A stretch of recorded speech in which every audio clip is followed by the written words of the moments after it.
Welcome to Shooty SuperCoach. Hope you guys are going well out there. We're going to take a look at the upcoming round, which is another bye week, but a pretty chill bye week. We've only got the two sides out, St Kilda and Freo. Went live on Wednesday. These were probably some of the main points that people were sort of discussing. Who's calling my phone? Sorry about that one, guys. Just had to take the phone call there. So look, we'll have a look at the teams later. I'm just going over to Mum and Dad's for a bit of dinner, but I thought I'd preview the round and some of the things you guys were talking about, and then we'll just finish it off with a bit of the teams. But yeah, look, personally, I just really need Vicentini to be named. I think for me, probably the main message of this round is make sure you just get these rookies and make sure you got a plan to bring in Bontempelli and Zach Butters over the next couple of weeks. I mean, that's the main thing for me. Like Butters, you'll be able to wait another week, and he didn't light it up last round either. You know, he only scored 100, but break even of 197. Like, who would have thought when he was at 700k that we'd have him around 550 at some point? So you can't miss that. I think a lot of people are bringing in Marcus Bontempelli this week, which is absolutely fair. I think it's no rush. Like, I'd definitely make sure that we don't miss Butters at that sort of 550 price. But look, Bont, break even to 137, so he's not going anywhere too far. If he's best on ground tonight, scores 150, he's not going up too much. And the other side of the coin is that he could get a bit of attention from someone like Connor Nash, and he may end up being around 600k in a couple of weeks. Who knows? But look, I'd always endorse you to get in Bontempelli if you can. Luke Pedlar's the one to bring in, I reckon. Look, a lot of people talking about Clark. Obviously, I bought Clark in last week, and he didn't really back it up. And it's nothing too surprising. Like, you're not expecting 90s from a young kid every week. But I don't have any real rhyme or reason to our rookies. Like, I'm not going to sit here and be like, wow, this guy's going to be a better rookie than this guy for these reasons. Like, we have had so many rookies bob up the last month or so, and they've all just turned to shit. Like, we thought Hustwaite had a great job security. Boxall started well and has just been terrible. Moraes, he scored a 97 as well at one point, and Simpson we thought was going to be the saviour, gets injured. Vicentini, you think his job security is good.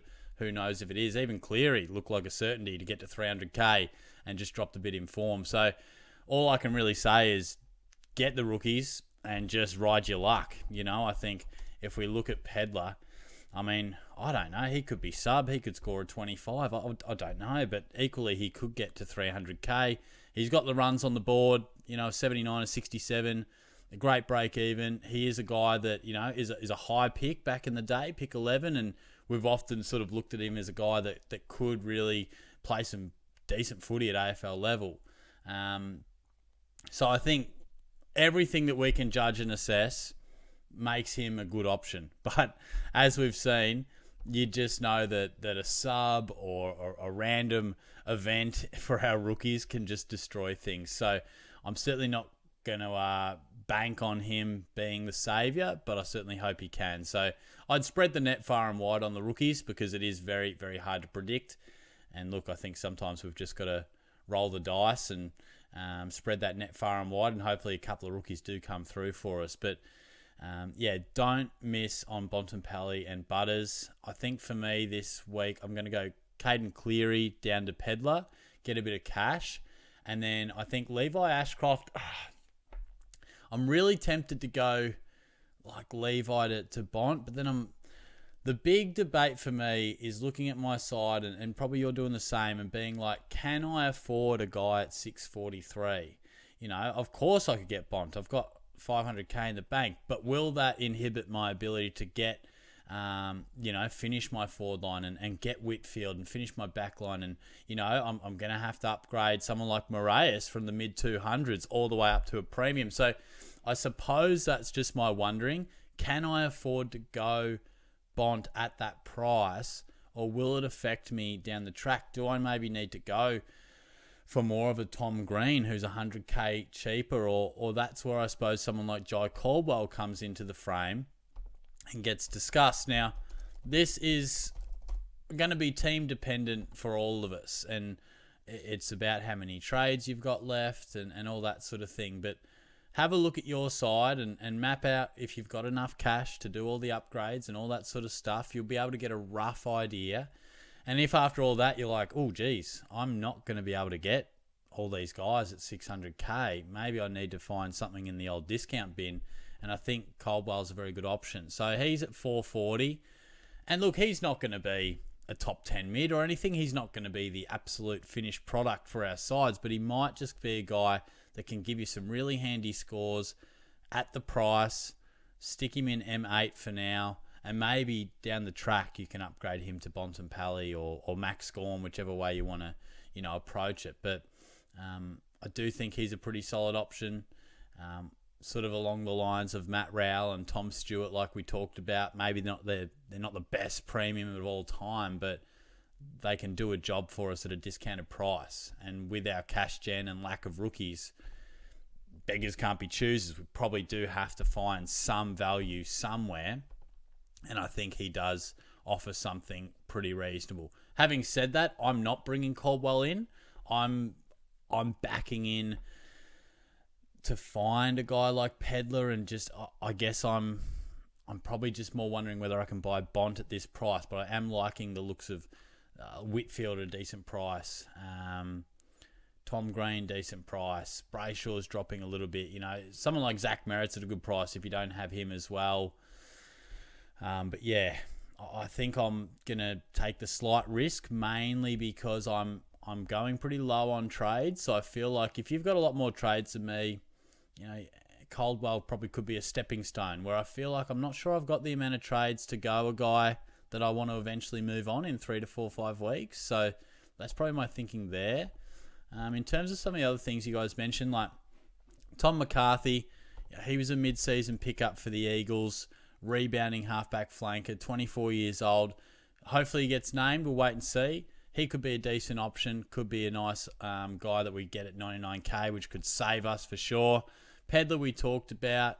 Any of these dogs mids could be great options. One guy that got spoken about a little bit was Hardiman. And look, I'm probably a no, just because I feel like, he's 280. He's 280k. Yes, he had a 119, but I mean, I'd much rather go. You could downgrade to him, and you're just hoping that you get some money on the way back up. You're hoping you get 100k from him going up, which you may well, but I'd almost be half tempted to just go all the way down to someone like Clark or McCarthy, because you're going to get 150 plus K already on the way down because of their price difference, and then you'll get whatever they get on the way back up as well. So I think take as much money as you can. Hardiman could come out and score 50. Like, he's only really had one good score. So I'd want a bit more confidence in a guy at 280 than what he's offering us there. Otherwise, someone like Adam Chera, bit of an awkward one. It wasn't that long ago that we were all sort of trading him out after he had those runs of 80s. But again, at 513, I can understand the hype with the last couple of weeks. I would probably prefer to go a guy like Sarong or Merritt, who's slightly more expensive. But, Nick Dacos at a nice price. But, a lot of you probably already have him. I feel like there's good premium options around that price that I'd prefer to Chera, but he is in good form and he is playing well. So I'm not going to totally talk you out of that one. He's not my absolute favourite option, but I do think he's someone to consider. And then a lot of people are bringing in Tom de Koning as well. And obviously I've held him all the way through, but he's at a nice price. He does have a good run. He's a bit out of form, I will say that.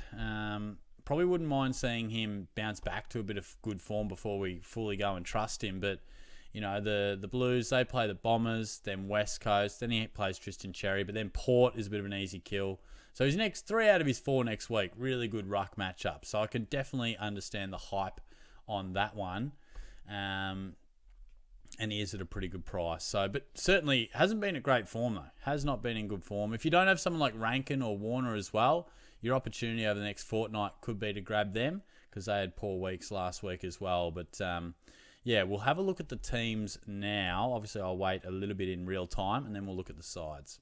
All right, we are back, and we are going to take a look at these teams just in the nick of time before the ball does bounce for tonight's game. Hopefully no surprises. We don't need any surprises. Nothing unexpected. All right, what have we got? Oh my God, Matt Roberts is out. Oh God, well he was going to go anyway, so he'll go now. Unbelievable. All right, all good. What am I going to do? Probably to Whitfield, I'd imagine. Anyway, I'll think of that. Cleary wasn't totally unexpected. He was going anyway. Jack Martin comes in for the Cats. That's interesting. All right. Well, Moraes keeps his spot in the side. That's crucial because we need any type of cash gen that we can get. Nothing. I got dropped there. Finbar is done. Clay Hall comes in. That is a Sunday team, but hopefully he can hold his spot. And then, we are... Parrish is back. And, of course, we're waiting on the Monday. So, that does throw a minor spanner in the works because I probably would have been happy to... Oh, wait, the key one was bloody Vicentini, wasn't it? Well, that's what we were really looking for. That was the main one. I don't think I even was really paying attention. So he's held his spot. Let's go. That's crucial, mate. I really did not think he would. That is clutch. I just need any cash gen I can get. I think his break-even's around 130. Yeah, 132. So, look, I mean, it's a much of a muchness. Like, he could hit it, to be honest. So, I think I'll just bring him in. But, all good. So, that'll be me. Obviously, like I said, main message, get Butters, get Bont over the next couple of weeks. Roll the dice on Pedler, roll the dice on Clark. Who really knows? Hopefully, I don't think West Coast brought in McCarthy either, did they? So that's probably one that maybe might be for the future. It'd be pretty hard to come straight into the club and straight into the team. But, watch this space. I'm not going to bring in Bont tonight. I'm hoping Nash and the Hawks can just hold him to something around 110. I'm going to go something a little different with Holmes into Cherry. I feel like Cherry's the obvious one, but Holmes is probably, he's either 75 or 140 plus, so hopefully it's the latter. But, didn't expect Roberts, but all good. We'll reassess. We'll bring in Whitfield. All right, guys, have a good weekend. I'll talk to you soon. Cheers.